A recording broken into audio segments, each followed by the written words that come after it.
On a un programme de clients mystères.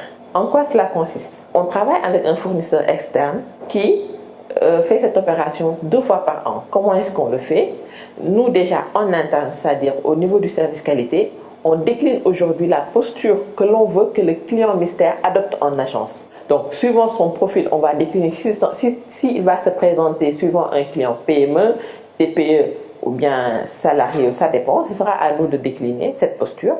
Et après ça, on a une grille d'évaluation. La grille, on ne l'a pas réinventée. Tout ce qu'on fait textuellement, tout le parcours, avec les standards que le personnel doit respecter, on l'a mis dans la grille. On revient au parcours client, on revient aux différentes étapes où les clients seront en contact avec nous et au référentiel de qualité.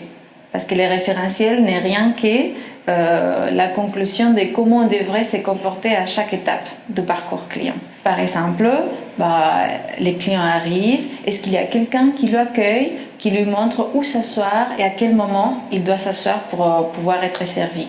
Par exemple, quand il s'assoit devant ce que nous on appelle gestionnaire clientèle, c'est la personne qui reçoit en agence les clients, les bureaux doivent être très propres, bien rangés. La personne doit respecter la confidentialité du client. Il faut s'assurer que la conversation reste confidentielle entre les clients et la personne. C'est des exemples. Arrivé en agence, ce mystère-là, il vient comme un client normal. Il a sa grille et il a sa posture, mais qu'il n'a pas avec lui en venant en agence. Donc, il vient, il se présente comme un client normal. Bonjour, et il est là. On l'oriente soit vers un GC, il fait sa demande de renseignement, il fait sa souscription et il fait sa demande de crédit. Alors, durant tout ce parcours-là, il va noter. Donc, c'est une grille qui varie de 0 à 3, 0 étant la note la plus faible et 3 étant la note la plus élevée. L'idée, c'est d'avoir une notation le plus homogène possible, le plus objectif possible.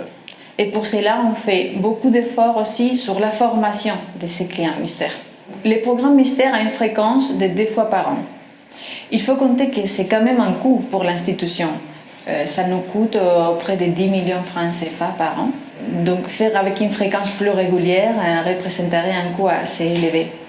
Mais il y a aussi un autre point, c'est qu'entre passage et passage, c'est bien d'avoir un peu de temps pour mettre en place des mesures qui permettent une amélioration. La communication est essentielle.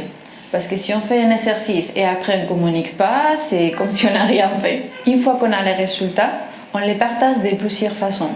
Déjà, on partage avec les chefs d'agence dans la réunion mensuelle, quand il vient au siège, mais on partage aussi avec l'ensemble du personnel. On l'envoie par email, aussi dans notre intranet. Et plus important que cela, c'est les visites que les services qualité fera auprès des agences pour évaluer avec eux en personne quelles ont été les forces, les faiblesses et surtout quel est le plan d'action qu'on peut mettre en place pour attaquer et s'améliorer.